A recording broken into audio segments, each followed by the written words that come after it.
Esta es una Pro Masters 2020. Ya me pasó una vez. Y fíjate, le das. No da. La vez pasada desarmaron todo esto, quitaron la pila. Y la solución está en esto.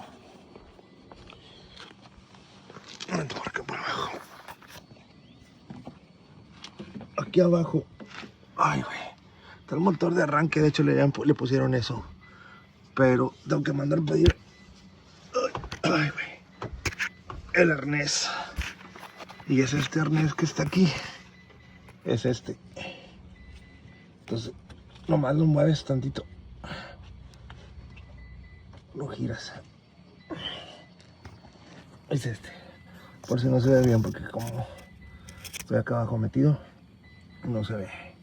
De hecho, tiene otro. No sé dónde está. Ah, pero le pusieron este, pero no jala. Ese es el de arriba. Bueno.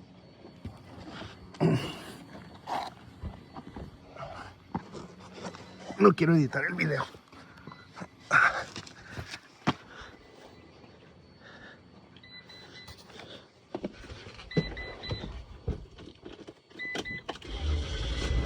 Y ahí prendió. Lo que pasa es que se desconecta la tierra. Aunque le pases